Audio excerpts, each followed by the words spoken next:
네, 안녕하십니까. 우리 다큐멘터리 비디오 카페 사회를 맡은 계명대학교 무교철학원의 김영찬입니다. 저를 기준으로 해서 바로 오른쪽에 계시는 분은 우리 서성희 선생님이시고요. 영화 학을 전공하셨습니다. 반갑습니다. 네, 그리고 그 옆에 계시는 분은 이강화 선생님이시고 서양 철학을 전공하셨습니다. 그래서 오늘 우리 내용에서 아마 인문학적인 부분은 이강화 선생님께서 많이 도움을 주실 거고요. 영화와 관련된 내용은 서성희 선생님께서 많이 도움을 주실 것으로 생각이 됩니다. 네, 그리고 저는 이제 교통 정리만 잘하면 되는 가장 편한 입장입니다.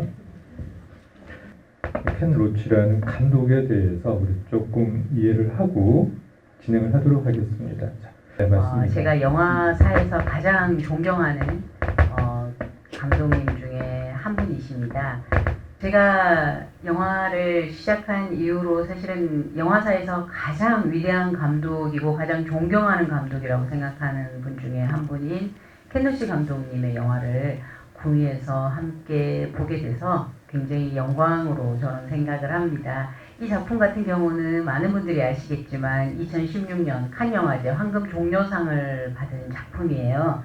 한 번 받기도 힘든 이 황금 종려상을 무려 2번이나 수상하셨던, 물론 10년 전에 보리밭을 흔드는 바람이라는 영화로 2번 받으셨고 또 이 영화로 2번째 그 황금 종려상을 받으셨는데 이분에 대한 설명은 사실은 우리가 그 요즘 봉준호 감독님한테 느끼는 그런 헌사를 영국에서는 해야 하는 감독이라는 생각이 드는데요. 칸 영화제가 가장 사랑하는 감독입니다. 그 켄 로치 감독님의 양력을 잠깐만 먼저 소개를 좀 드리면 감독님 연세가, 이거는 이제 공식적으로 나와 있는 거니까 제가 말씀드려도 될 것 같은데 36년생이세요. 그러니까 이미 만 85세이십니다. 그러니까 본인도 사실은 이미 정년, 자기는 이제 은퇴를 하겠다라는 선언을 지금 사실은 몇 차례 지금 번복을 하고 계시는, 이유가 있는 번복을 하고 계시는 중이세요.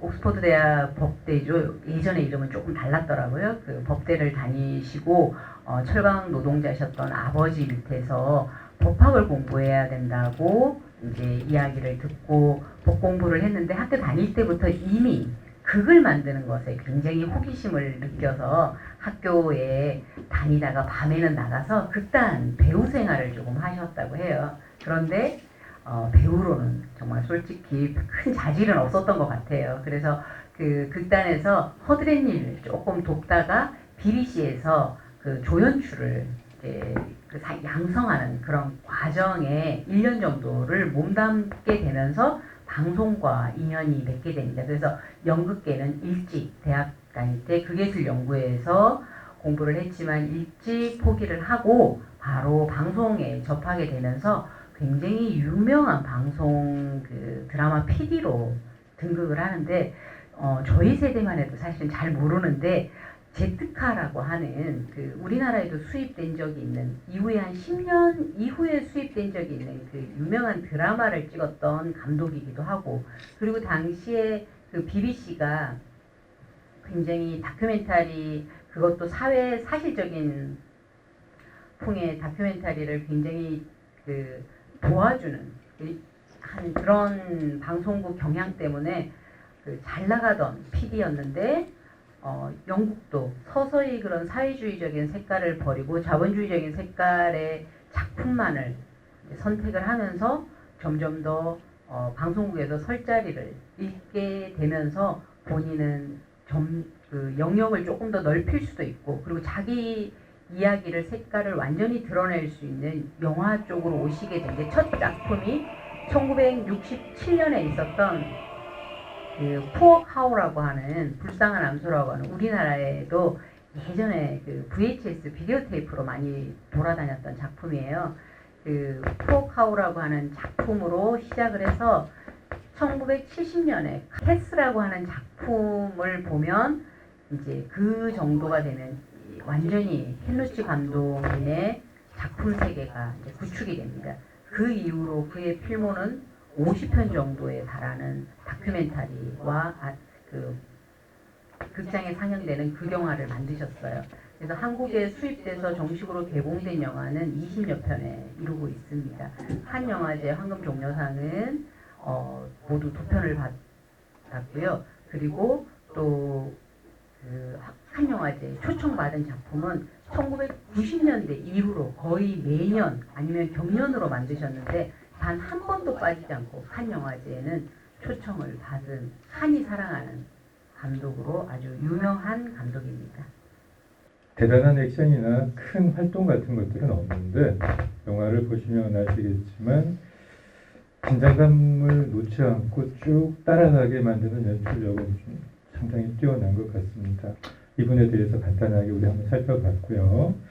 이제 영화를 이해하는 데 있어서 조금 더 이제 도움이 될 수 있는 거는 이 영화가 만들어진 시대적인 배경 또 사회 문화적인 배경을 이해하고 넘어가면 조금 더 이해도를 높일 수가 있습니다. 그래서 배경 지식을 조금 얻는다는 측면에서 지금 영화 속 배경 그러니까 한 2010년부터 15년 요쯤에서 영국이 처해 있던 이런 상황들이 가능하게 되었던 그러니까 이 상황들을 연출하게 된 그 이전의 상황들까지 해서 조금 이야기를 들어보도록 하겠습니다. 이광화 선생님께 부탁을 드리겠는데 냉전 시대하고 이제 신자유주의와 관련되어서 그 시대적인 배경을 좀 간단하게 설명 부탁드리겠습니다.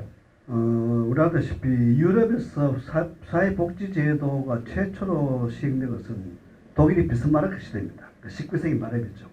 19세기 말에 유럽에서 복지제도가 시행된 가장 큰 이유는 그때부터 유럽에서 이런 막스주의 사상이 유럽의 전반적으로 가장 큰 영향력을 가지고 사회 정치인으로 대두되었죠. 사실 비스마르크는 엄밀히 보면 매우 보수적인 정치가 아닙니다. 그럼에도 불구하고 독일에서 복지제도를 가장 먼저 시행한 이유는 비스마르크의 관점에서 본다면 복지제도를 어떤 방식으로 시행하지 않고는 즉 다시 마르크스 말대로 그대로 계급투쟁을 방치한다는 것은 결국 자본주의 국가의 미래에 대해서 무책임하게 방치하는 것이다. 그래서 바로 이제 비스마르크 시대부터 유럽에서는 복지제도가 시행됐고 그 다음 다른 모든 유럽 국가들이 이른바 복지제도를 같이 이제 참여했죠. 특히 그 중에서 영국은 복지제도에 대해서 매우 모범적 국가였습니다. 우리 유인물 잘 나옵니다만 소위 요람에서 무드까지 영국 유명 경제학자 비버리지 말이죠. 영국이 복지제도가 잘 된 가장 큰 이유는 딴 거 없습니다. 식민지 가장 넓으니까 식민지로서의 착취 과정도 결과물도 가장 좋았겠죠. 그걸 바라본다면 영국이 어쨌든 복지제도가 모범 국가였고 다른 모든 대부분 나라들은 영국을 모델해서 어떻게 하면 유럽 복지제도가 어떤 방향으로 나갈 것인가 대해서 늘 염두에 두고 시작했죠. 근데 그러다가 이제 2차 세계 끝나고 그 광대한 식민지를 상실하고 이른바 전쟁에서 이기긴 했습니다만 새로운 신흥 국가인 미국에 비한다면 영국은 결국 1위 국가 전락했습니다. 그런 차에 물론 그 마샬 플랜이라든지 기타 영국의 미국의 경제적 지원이 있었습니다. 그러나 영국은 그때부터 점점 어려졌는데 결정적인 것은 우리 아다시피 이른바 70년대 오일 달러죠. 오일 쇼크죠. 오일 쇼크 때문에 영국, 프랑스 대부분 나라들이 매우 경제적 어려운데 특히 식민지도 거기서 상실하고 이른바 그 당시에도 북해 유전도 발견되지 못한 영국은 경제적으로 매우 큰 곤란에 처했습니다. 그전까지부터 영국에서 노동당이 계속 정권을 잡고 있었죠. 그러다가 70년대 그 경제적 어려움을 계기다가 79년에 이른바 보수당이 권력을 잡게 되는데 그때 보수당이 권력을 잡게 된 가장 어떤 주도적인 인물이 보루라다시피 이른바 대치였습니다. 마가렛 대치죠. 그 당시에 이른바 우연히도 일본의 나카소네, 그 미국의 레이건, 그 다음에 영국의 대처 이 세 사람이 이른바 소위 신자유주의를 부르짖으면서 거의 비슷한 정책을 쓰면서 그 전까지부터 그나마 케인즈주의 사상이 조금이나 남아있었던 유럽에서의 어떤 진보적 모든 경제 정책을 180도로 전복시켰죠. 특히 그 중에서 가장 상징적인 나라가 바로 영국이었습니다. 그리고 영국의 그런 소위 신자유주의 내지 보수주의 정책을 가장 주도적으로 이끌어간 사람이 대처였죠. 그래서 사실 케노지에서 많은 부분이 대처 시대의 대처의 정책에 대한 부정적인 그런 견해가 많이 그 배경을 가지고 있습니다. 그런 거라고 한다면 이 영화도 물론 그 후에 몇 번 보수당 노동당이 몇 번 역할 보답했습니다. 그러나 어쨌든 대처 시대 때 형성된 미국, 영국의 그 경제 정책의 기본 틀은 그 후에 토니 블레이라든가 몇몇 노동당이 권력을 잡았음에 불구하고 그때 형성된 그 경제 정책 기본적인 시스템은 바뀌지도 않았죠. 또 방금 우리 선생 말씀하셨습니다만은 켄 로치는 영국 감독 중에서 매우 양심적인 감독입니다. 다시 말하면 이런 경제적 문제를 매우 진실하고도 정직하게 그려낸 감독이죠. 영국은 이른바 소위 여러 가지 이유가 있어가 이른바 영국 영화가 그 세계 시장에서 두각을 나타내지 못합니다만 가장 큰 이유는 어느 문제겠죠. 즉 다시 말하면 미국과 같은 영어를 사용한다는 이 결정적인 사실이 영국 영화가 세계 시장에서 두각을 나타내지 못한 가장 큰 이유입니다. 헐리우드 영화가 전 세계 영화 시장 80% 차지하는데 영국 영화가 거기에 끼어들 틈이 없어요. 심지어 영국 관객들조차도 미국 영화와 영국 영화 구별하지 않습니다. 그러고 영국 재능 있는 감독들과 영화 배우들은 그저 기회만 있으면 헐리우드 가기 위해서 안간힘을 쓰죠. 안 된다. 안 된다는 정도로. 그런 과정 속에서 영국 영화가 그러면 영국 영화가 세계 시장에서 나도 두각을 나타내기 위해서 어떤 소재를 채택해야 되지? 라고 하면서 하는 기술은 이제 과거에 영국이 잘 나가던 시대, 제국주의 시대를 연상시키는 여기 나옵니다만 반지의 제왕이라든가 해리포터라든가 그다음 체급파이 불의 마차라든가 등등등 이런 1년 영화들이 가끔은 세계 영화제에서 유수한 영화제에서 상을 타고 합니다만 그러나 엄밀히 바라본다면 영국 영화가 채택한 대부분 소재는 아까 말대로 이런 소위 2차 세계대전 이후에 영국 제국주의 상징하는 그런 영화들이 많습니다. 그걸 바라본다면 켄 로치 감독 상당히 정직하죠. 그리고 무엇보다도 켄 로치 감독 자신이 자신 스스로가 늘 공부하다시피 영국 감독 나는 유일하게 막스주의자다라고 말할 정도로 그걸 바라본다면 아마 영국 영화가 앞으로도 지금까지 그랬듯이 세계 시장에서 그렇게 큰 두각을 나타낼 가능성이 별로 없습니다. 헐리우드가 늘 밀리니까. 그럼에도 불구하고 어쨌든 켄 로치 같은 감독이 영국이 존재하고 또 켄 로치 감독에서 이런 소위 단지 영국 사회뿐만 아니라 영국 사회가 상징이 되는 이런 소위 우리가 흔히 말하는 이런 소위 자본주의의 문제점, 특히 80년대를 넘어오면서 전 세계적으로 번성한 신자유주의 이런 식의 어떤 매우 경직된 다소 반인간적인 이런 식의 정책에 대해서 이렇게 신랄하게 매우 그리고 정직하게 그리는 감독이 있다는 사실은 세계 영화계로서는 큰 축복이라고 볼 수 있겠죠. 그리고 또 이 영화와 직접 관계된 건 아닙니다만 영국에서 최근에 소위 특히 80년대 이후에 밑에 그 유행어를 나온다. 차브란 단어가 영국 사회에 가장 중요한 어떤 그런 사회적 용어로 사용됩니다. 유행을 본다고 했지만 차브라는 것은 원래 영국에서 가난한 사람, 어떠한 경제적으로도 덜을 낼 수 없는 사람, 이런 사람을 의미하는 사회적 소고입니다. 그냥 처처럼 이 차브란 단어가 사용된 것은 저 양반이 원래 가난한 사람이다. 그냥 사회적 빌보르 사회이다. 그런 사소한 의미인데 90년 접어들면서 영국 사회에서는 차분한 단어 하나의 어떤 사회적 계층과 특정한 어떤 계급을 상징하는 단어로 고정시켜 버렸죠. 고정되어 버렸죠. 그래서 바로 이제 국내에 번역된 책이 바로 이 차분한 이 책인데 이 책을 보면 이런 영국 사람들은 그 전까지만 해도 소위 어느 정도는 기독교적인 또 어느 정도는 어떤 사회적인 윤리적 차원에서 가난한 사람과 사회적 약자에 대해서 동정심을 가지고 그들은 어떤 식으로 이제 사회 같은 구성원으로서 관심도 가지고 그들의 삶에 대해서 어떤 어느 도덕적 책임을 느꼈는데 80년대 90년 접어들면서 영국인들 맞췄네. 이 차분한 단어를 공공연히 쓰면서 노골적으로 경멸한다. 저 친구는 차부에 속한단다. 그래서 저 친구가 살고 있는 동네는 차부들만 모였던 동네란다. 라고 이야기하면서 특정한 공간과 특정한 계급을 아주 노골적으로 경멸하고 또 그들의 그런 식의 사회적인 경멸 내지 사회적 차별을 전혀 도덕적으로 어떤 그 문제시하거나 양심적으로 그렇게 불편해하지 않는다.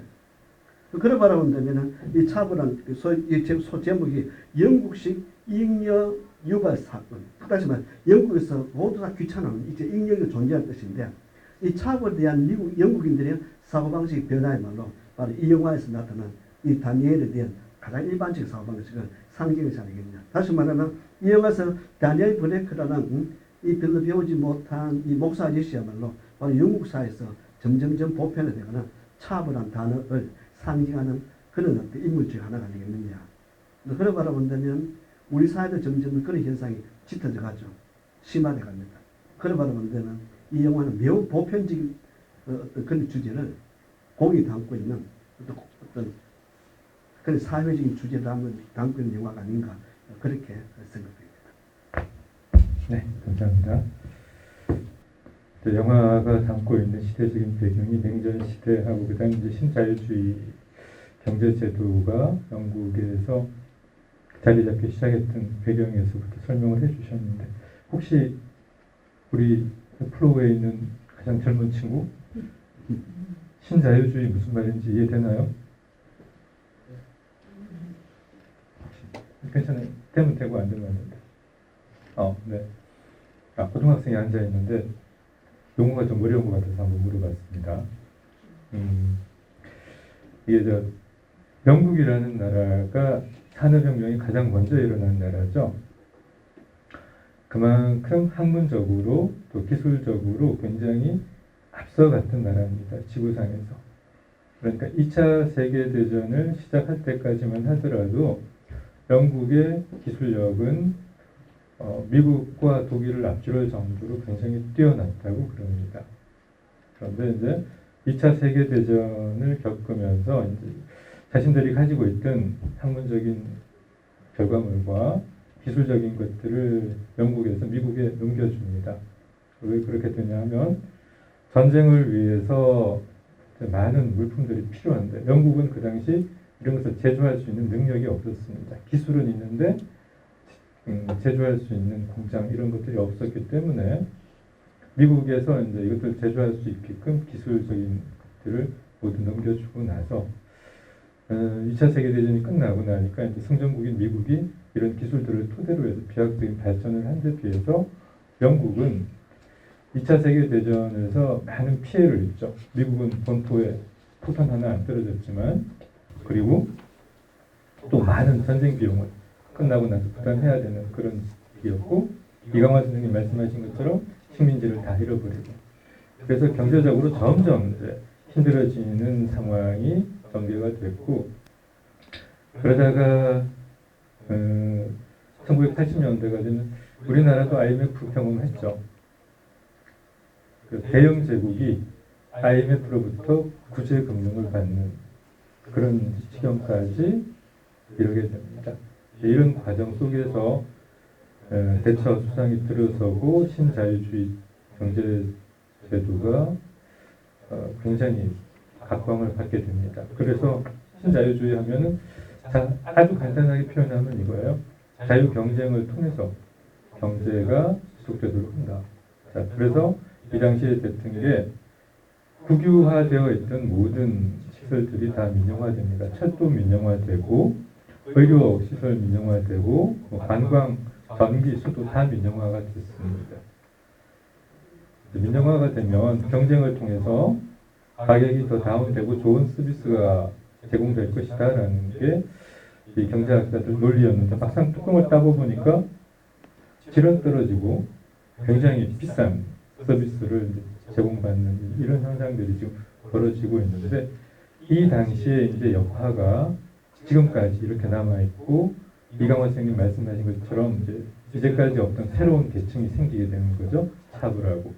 그래서 뭐 공식적인 계층은 아니지만 이 차별하는 계층에 소속되는 갖지 못하고 교육 떨어지고 이런 사람들에 대해서 하나의 어떤 카스트 비슷하게 이렇게 올가미를 씌우고 있는 그런 상황에 대해서 이야기하고 있고 오늘 보신 나다니엘 브레이크도 이제 이렇게 나락으로 떨어지는 사람들이 어떻게 되는가 이거를 이제 영화 속에서 그림으로 형상화해서 우리가 볼 수 있도록 제시한 사람이 켄 로치라는 감독입니다. 네, 자 그럼 영화 속으로 우리 좀 더 들어가 보겠습니다. 뭐 여러 등장 인물들이 나오는데 가장 대표적인 사람 다니엘 블레이크 브레이크와 KT라는 그 두 주인공의 캐릭터에 대해서 서성희 선생님께 약간 설명을 부탁드리고 이 사람들을 통해서 우리가 읽어낼 수 있는 부분까지 한번 설명을 해주시면 좋을 것 같습니다. 네. 정치적인 그 이야기들을 이제 주변에서 이야기를 조금 주변부에 관련된 이야기를 좀 했는데 다시 영화로 조금 더 돌아가 보면요, 이 영화 같은 경우는 이제 두 가지 선택을 보통 감독은 하게 돼요. 단순하게 이야기해서 두 가지로 나뉠 수가 있는데 저도 20대 때는 표현주의 이제 계열의 영화들에 대한 굉장히 고치가 되어 있었어요. 내가 어떤 그 이야기를 세상에다 하려고 할 때 내가 가진 감정을 극대화시키는 방식을 많이 연구를 하죠. 그 시나리오를 쓸 때부터 이미 이 영화 같으면은 그 감정을 고치시키고 여러분들을 재미의 세계로, 엔터테인먼트의 세계로 데려가려고 했다면 아마 그 KT하고 다니엘하고의 약간 연정이라든지 연분이 있다든지 혹은 그 다니엘에게 사연이 있어서 뭐 딸과 뭐 이런 관계라든지 이런 거부터 시작을 해서 감동을 배가시키는 작법을 시작을 합니다.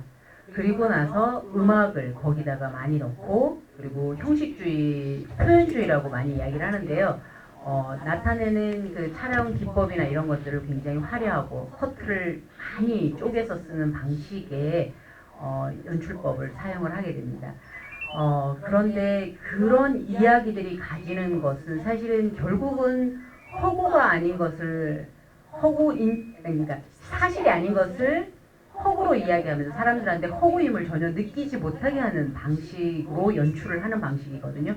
그것을 표현주의 혹은 형식주의라고 많이 이야기를 하는데 그 케누치 감독도 중간에 잠시 그런 영화가 오히려 뭐 모래밭을 흔드는 바람 같은 경우는 조금 더 감정을 고양시키는 방식으로 관객들을 아까 소위 말하는 재미의 어떤 세계로, 엔터테인먼트의 세계로 데려갔을 수도 있는데 사실은 그렇게 이야기하는 말 자체가 결국은 사회에 대한 태도라는 것을 이 감독은 이야기를 자주 합니다. 그래서 어떠한 영화도 메시지보다 형식이 어려울 수 없다.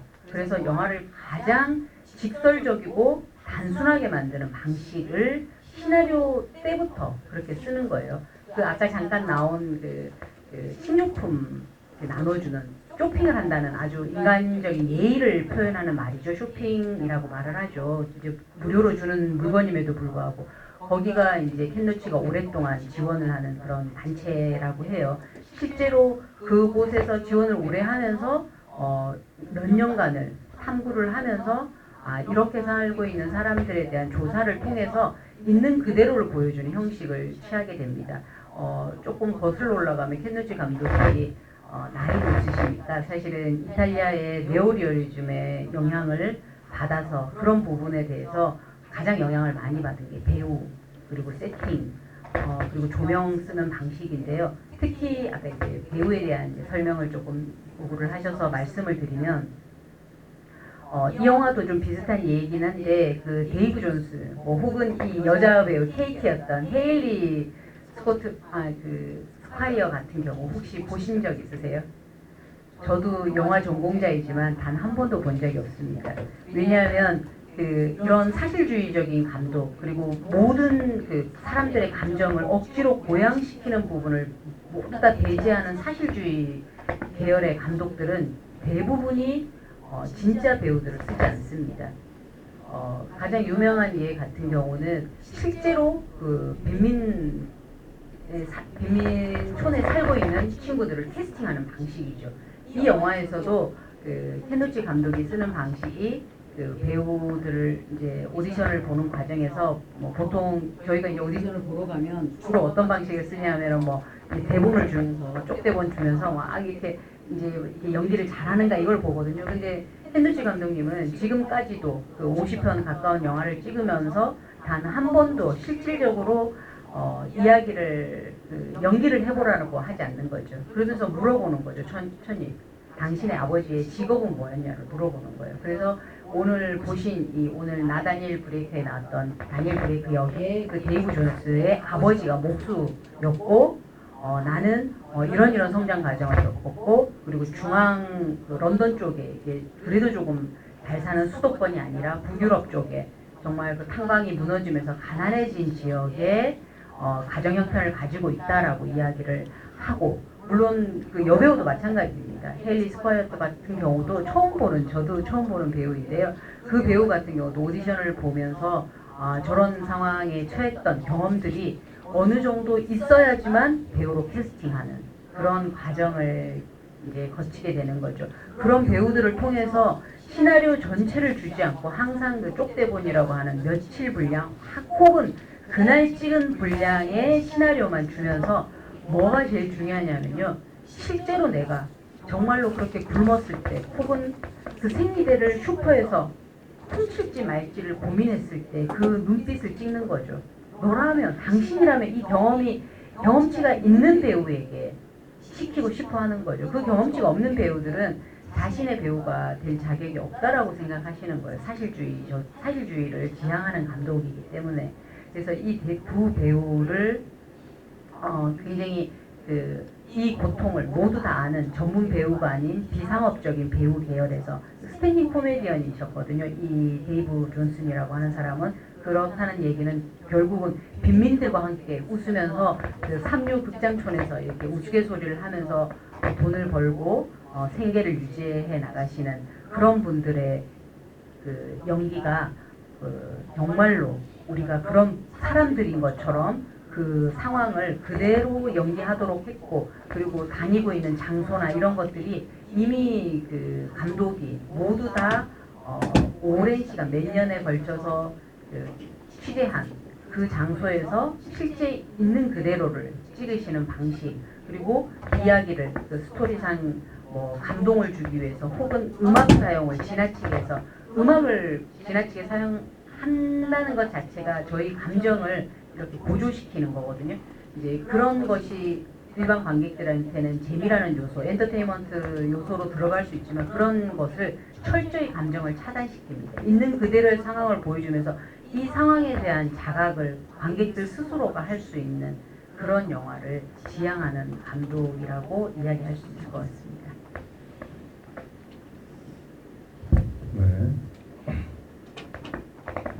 전문적으로 아주 연기력을 가진 뛰어난 배우들이 아니고 감독 자신이 원했던 상황을 어떻게든 비슷하게 경험을 했던 사람들을 캐스팅하는 것.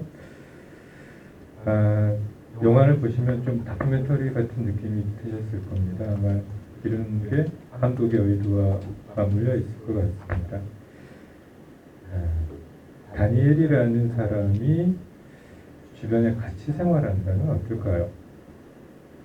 그러니까 다니엘과 같은 캐릭터를 가진 인물이 내 주변에 같이 있다면 나는 어떤 삶이 펼쳐질까? 이 사람하고 관계 속에서 또 어떻게 내가 이 사람을 대하게 될까요? 여러분들이 감독의 입장이라면 이 사람을 어떻게 활용하고 대할 수 있을까? 혹시 두 분 중에 누구든지 네. 한국 영화에도 이 다니엘과 정말 이상한 형태의 재현이 된 적이 있어요. 혹시 8월의 크리스마스 보신 분 계시면은 아실 텐데 거기에 그 한석규 씨의 아버지로 나오는 신구 선생님이 그 한석규가 아들로 나오는데 내가 곧 죽게 된다는 걸 알고 있죠. 시한부 인생을 알게 되니까 아버지한테 어떻게든 그 비디오 사용법에 대해서 알려줍니다. 근데 신구 선생님만 해도 비디오 사용법을 알 수 없는 세대예요.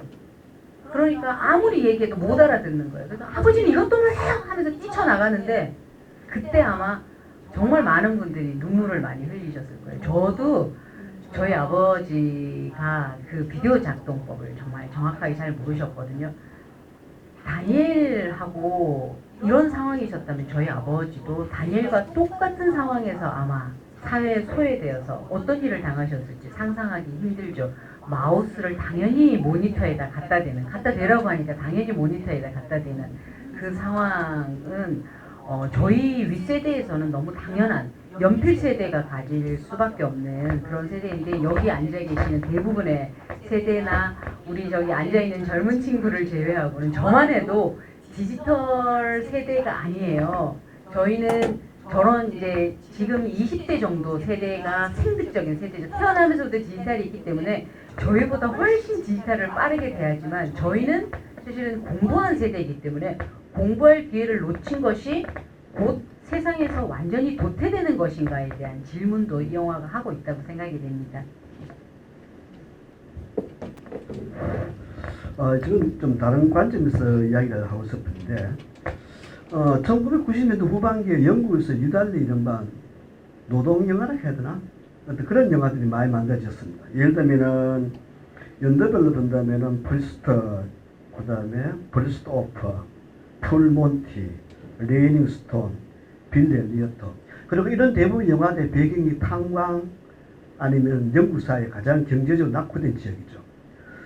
흥미로운 것은 뭔가 하면은 이런 일련의 영화들이 대부분 다 계급적인 어떤 그 갈등과 뭐 계급 투쟁까지 아니지만 계급적 갈등과 이런 바서 우리가 말했던 그런 소득 문제를 내세는 불구하고 그렇게 전투적이지 않고 우리가 흔히 말하는 이런 바 투쟁과 어떤 아주 격렬한 갈등 관계를 보이지 않았다는 사실이 가장 큰 특징이라 보여지더라고. 다시 말하면은 이런 일련의 영화들이 갖고 있는 가장 중요한 영화적 소재가 이른바 우리가 말하는 방금 이야기했는 이른바 소위 다니엘 브레이크가 갖고 있는 어떤 그렇게 큰 재능은 아니지만 남들 일상에서 중요한 재능. 다니엘 브레이크는 어쨌든 그 캐디 집에 서면서 자기 자신 재능을 이용해가 조그만 선반도 만들어주고 애들한테 그 모빌리를 합니까? 그 움직이는 그 조그만 장난감도 만들어주고. 그리고 여기 나오는 아까 그 1년의 영화 풀본티 같은 경우는 직장 이런 탄광 아저씨들이 술집에서 춤을 춘다든가 예를 들면 브리스트 오픈 유명하죠. 탄광 있는 광부들이 애초부터 브리스 밴드를 만들어가 음악을 연주합니다. 그리고 레이닝스톤도 그렇고 빌 엘리어트는 우리가 입이 잘하고 있죠. 어린 손자가 이런 바소에 춤을 춥니다. 아버지는 이른바 그 권투를 배우라고 권투장에 보냈는데 그 권투장이 장사간 데가 반틈은 권투 링으로 사용하고 반틈은 뭡니까? 그 웬 아주머니가 어린 소녀들에게 춤을 가르쳐줘. 그래서 춤을 배웁니다. 그래서 영화가 전체적으로 그렇게 막 격렬하게 전투적이고 투쟁적이지 않다는 사실. 매우 생존의 위협을 받을 정도로 매우 사회적으로 낙후되어 있고 사회적으로 매우 어떤 그 곤란한 상황에 처해 있어도 불구하고 그래서 그게 뭐 영국이 우리가 말하는 이른바 노동영화의 가장 중요한 어떤 그런 특징이 아니겠느냐. 다시 말하면은 흔히 다른 영화에서 가끔 보여주는 어떤 지나치게 격렬하게 지나치게 계급투쟁적이고 지나치게 어떤 그런 사회적 갈등을 노골적으로 보여주는 대신에 어떻게 바라본다면 그들이 처해진 그러다 절망의 상황과 전혀 상치되는 매우 낭만적이면서도 매우 어떤 그 예술적인 그래서 상황 자체가 영국 영화 특징 아니겠느냐. 그것은 어떻게 바라본다면은 아까도 말씀드렸지만 영국이라는 나라가 자체가 프랑스랑 독일에 비해서 계급투쟁의 역사가 좀 짧고 또 두 번째는 아마 그들 나라가 그 산업혁명을 거치고 오면서도 비교적 원만하게 사회적 갈등 관계를 해결했는 역사적인 어떤 체험의 결과가 아니겠느냐. 뭐 예술하면 영국이 그렇게 뛰어난 나라는 사실 아닙니다. 음악에 비해서는 독일이 밀리고 회화라든가 다른 예술이가 그 건축에 비해서 프랑스에 밀리고 그래 본다면 물론 문학이 있긴 있습니다만 그럼에도 불구하고 어쨌든 일련의 영화들이 예술이라는 소재를 늘 동시에 깔고 있다는 사실은 영국 역사가 혹은 영국 사회가 갖고 있는 독특한 어떤 문화 양식에 대한 또 다른 표현 아니겠는가 그렇게 생각됩니다.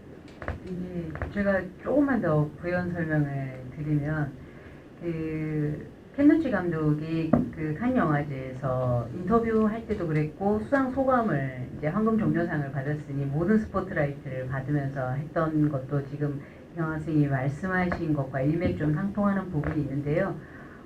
많은 분들이 이제 물으시는 거죠. 평생을 켄 로치 감독이라고 하면 만약에 이제 여기 혹시 플로어에 영화 감독을 꿈꾸시는 분이 있으시면 사실은 내가 사실주의적인 그 계열의 감독이 되고 싶으면 사실은 전 세계에서 가장 따라야 하는 바이블과 같은 감독입니다.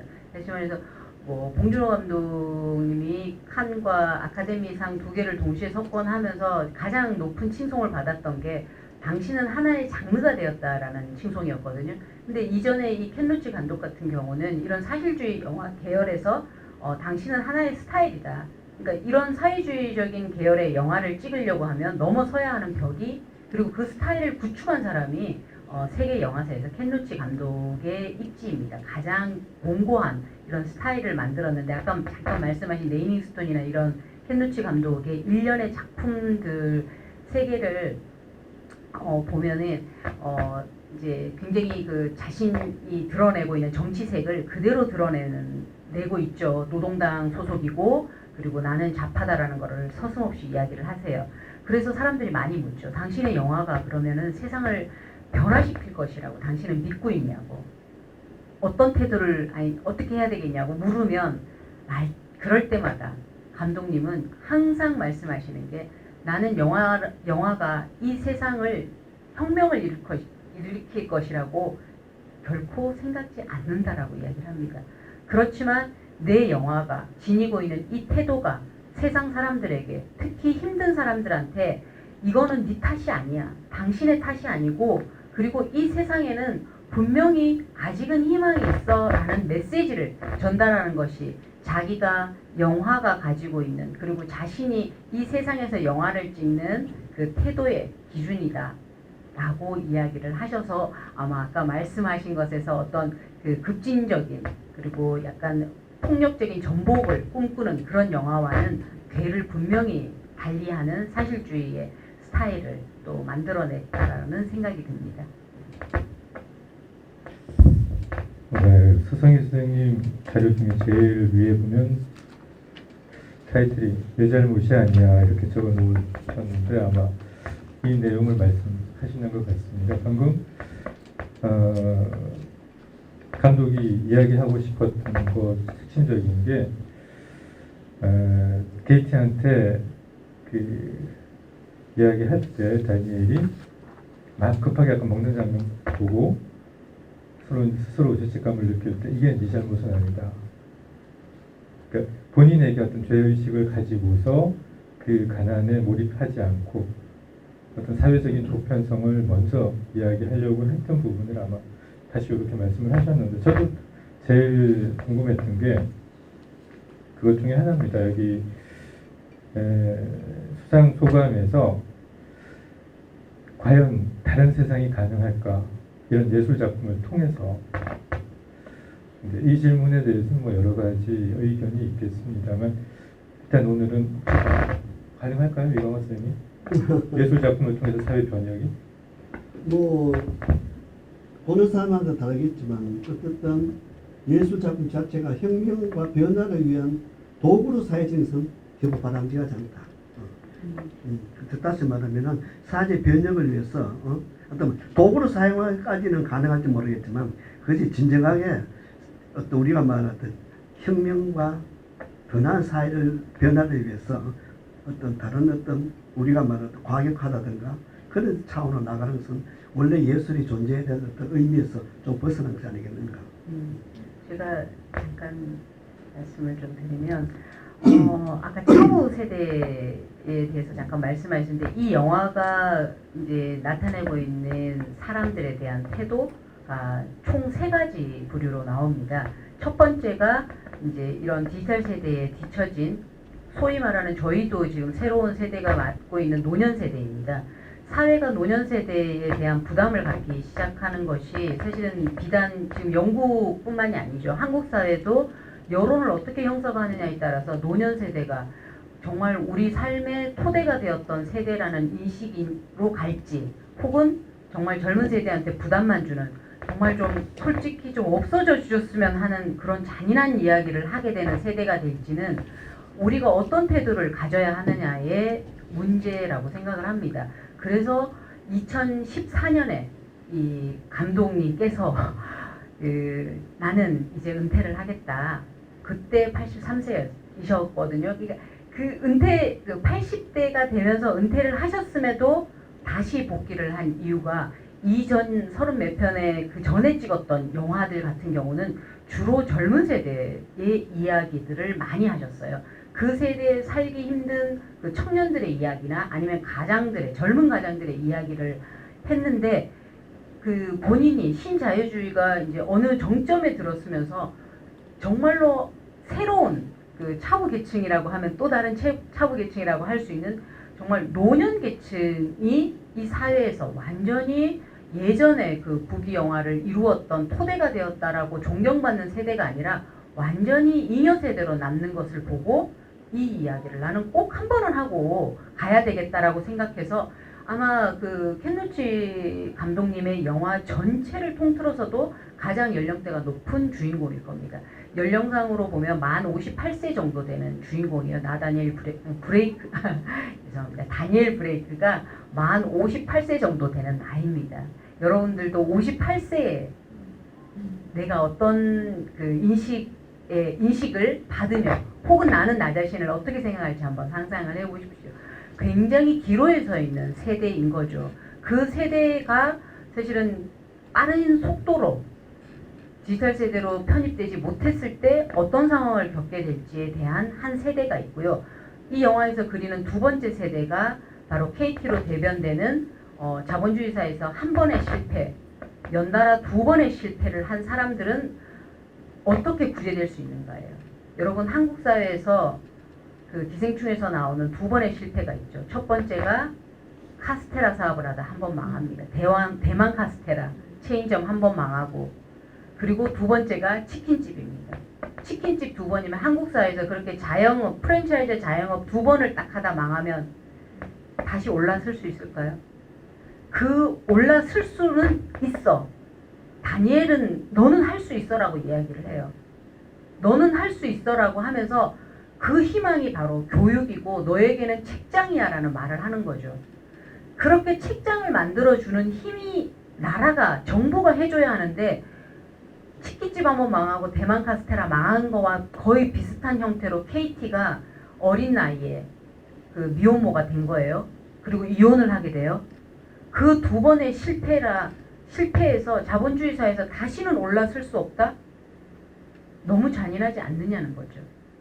그래서 저희가 학생 때 얘기하죠. 고등학교 때 이 한 눈만 팔면 네 남편의 뭐가 바뀐다. 그거를 너무 자연스럽게 이렇게 주입시키는 이 자본주의 사회에 대해서 질문을 하는 거죠. 두 번의 실패여도 넌 할 수 있어 라고 말해줘야 한다는 거죠. 정부는. 그때 올라설 수 있으면 아 나는 예전에 이런 힘든 시기가 있어 라고 이야기할 수 있는 사람이 될 거고, 그렇지 않으면 KT처럼 몸을 팔러 가는 거죠. 거기서 가장 슬픈 거는 이 영화를 보면서 참담한 거는 KT 옆에 딸이 와서 엄마 나 신발이 떨어졌어 라고 말할 때 아 극단적인 선택을 하겠구나 라고 제가 이미 그걸 알고 있다라는 거예요. 이미 자본주의 사회에서 이 정도 나락으로 떨어지면 이제 남은 건 어떤 선택을 할 것인가, 나라도 어떤 선택을 할 것인가. 그 선택만은 하지 않도록 정부가 손을 잡아줬어야 한다라는 이야기가 두 번째 부류에서 이야기를 한 거고요. 나머지 마지막 세 번째가 바로 차이나, 그 중국 신발을 팔고 있는 계층이죠. 우리나라에도 요즘 대학사에 가서 학생들한테 뭐 하고 싶어 그러면은 꿈이 없습니다. 꿈이라고 하면은 목표만 있습니다. 돈을 벌고 싶다라고 이야기를 합니다. 어떤 수단과 방법을 가리지 않더라도 돈을 벌고 싶다고 얘기해요. 어떤 수단과 방법 안 가리고 돈 벌 건데 물어보면 하나도 계획이 없어요. 목표만 있습니다. 그 친구들이 무슨 일을 할지 모르는 거예요. 그렇지만 돈을 벌고 싶어 합니다. 그 세 계층을 우리가 그 새로운 복지를 펼쳐야 하는 세상에서 어떤 혁명이 필요한 것이 아니라 이 21세기 신자유주의 시대에는 이제는 봉기하고 빨간 깃발 들고 머리 삐두르는 이 세대는 이미 20세기의 사고방식이고, 지금 세대가 지향해야 되고 도와줘야 할 정부의 세심한 배려의 부분은 이렇게 소외된 세 계층에 대해서 배려해야 되는 상황이다라고 생각이 됩니다. 네. 그 질문이 하나 있는데, 그 조금 전에 이제 서정희 선생님께서 그 켄 로치 감독의 이제 전작들의 어떤 영화적 태도에서 영화들이 이제 희망을 제시한다 이렇게 말씀을 해주셨는데, 그런 형식이 정말 그 영화 관객들에게 희망이라는 것을 제시할 수 있는가 이런 의문이 듭니다. 제가 이후에 하게 될 영화를 자꾸 예를 들게 되는데 기생충에서 감독님이 그런 얘기를 했거든요. 극장을 나서면서 5만 가지 생각을 하는 영화를 만들고 싶다라고 얘기를 했습니다. 이런 그 사실주의 계열 그리고 현실 이야기를 냉정하게 그리는 영화들의 태도는 결국은 내가 영화를 보고 뭘 느껴서 어떤 실천을 해야 되겠다는 실천 그 행동 강령을 받는 것이 아니라 이 현실에 대한 그 직시를 하게 하는 태도를 이야기를 하는 거죠. 그러면서 극장문을 나서면서 이 일을 어떻게 할 것인가 라는 의문을 가지게 하는 것이 이런 영화들이 가지고 있는 태도라고 생각을 합니다. 이제부터 이 사회가 이런 상황이니 나는 객관적으로 너희들에게 그 감독으로서 제시를 했다. 이런 계층이 점점 더 상층과 하층이 벌어지고 있고 그리고 곤란한 하층은 점점 더 빈민층으로 떨어지고 있는 이 상황을 어떻게 할 것인지를 생각해 보라고 이후에 제시하는 방향까지가 이런 류의 감독님들의 태도인 것 같습니다. 선별적 복지와 보편적 복지가 있는데요. 이 두 가지는 어느 특정하게 한쪽으로 기울지 않고 그 논리가 정합성이 있는 것 같아요. 그래서 그 두 개의 복지에 대해서 좀 설명해 주시고 또 어떻게 생각하시는지 어느 쪽으로 맞는지 그런 생각들을 좀 듣고 싶습니다. 뭐 제가 전공이 복지 쪽이 아니니까 뭐 그에 대해서 구체적으로 말씀드리긴 좀 그렇습니다만은 뭐 선별적 복지라든가 기타 여러 가지 어떤 정책상의 문제는 그 국가라든가 공동체에 처해진 상황에 따라서 좀 다르다고 볼 수 있으니까 그걸 뭐 어떤 식으로 획일적으로 말씀을 드리긴 좀 그렇겠죠. 그런데 어쨌든 한 가지 확실한 것은 아까도 말씀드렸습니다만은 복지제도가 유럽에서 특히 독일에서 가장 먼저 생겼다는 사실도 그렇지만 엄밀히 본데 20세기에 와서 마르크스 사상보다도 더 큰 영향을 끼치는 사실 우리 본다면 케인즈 사상입니다. 그래서 사실 케인즈 사상 때문에 우리는 결국 미국과 영국 같은 경우에 대공황을 남들 극복할 수 있었고 물론 이제 대공황이 극복하는데 주된 계기는 사실 2차 세계대전이죠. 전쟁 때 워낙 많은 물건을 팔 수 있었으니까 경제가 갑자기 호황이 되고 그다음 미국과 기타 이런 자본주의 국가의 문제점이 해결됐습니다만 어쨌든 그래서 바라본다면은 그 마르크스 시가의 어떤 그 혁명이라든가 과격한 투쟁이 아니고 그 국가의 구성원들이 어떻게 어떤 국민들이 갖고 있는 가장 기본적인 삶의 문제를 기본적으로 상식적으로 설명할 수 있느냐가 바로 복지 문제고 그러면서 케인즈 사상이 큰 호소력을 발휘할 수 있는 바로 그거죠. 그래서 2차 세계 끝나고 난 뒤로 사실 서방의 대부분 국가에서는 마르크스 그 이념을 제도를 택한다는 거의 없죠. 공산화된 동유를 빼놓고는. 거기다가 케인즈 사상이 있습니다. 그리고 또 케인즈적인 사상 그 자체가 이른바 소위 온건한 사회 변혁을 가능하게 만들었고. 근데 문제는 뭔가 하면은 그는 케인즈적인 사고방식이 유럽 혹은 미국에서 어느 정도 그 큰 역할을 할 수 있었던 것은 뭐냐면 2차 세계대전 이후에 이른바 그쪽 사회에서의 어떤 문화적인 현상하고 관련되어 있죠.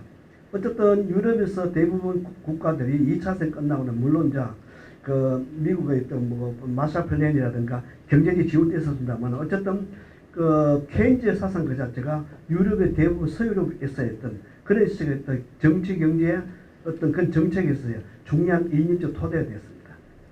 그런 바로 본다면은 최소한이 그렇게요. 그런데 불구하고 그 당시에 미국의 보수적인 정치가들은 케인즈 사상을 채택했는 루즈벨트 대통령을 빼갱이로 몰아붙였어요. 다시 말하면 저런 식으로 최소한의 복지적인 이념조차도 포함하고 있는 루즈벨트 사상은 공산주의에 똑같다는 거예요. 그런 말을 본다면 우리로서 이제 복지제도가 갖고 있는 기본적인 이념과 사회 전체가 어떤 우리의 어떤 변혁을 통해서 바꾸려고 하는 그런 이념의 차이를 우리는 상식적으로 알아야 되는데 우리 사회는 그게 없죠. 다시 말하면 우리 사회에서는 무조건 빼갱이고 무조건 과격한 사상을 몰아붙입니다.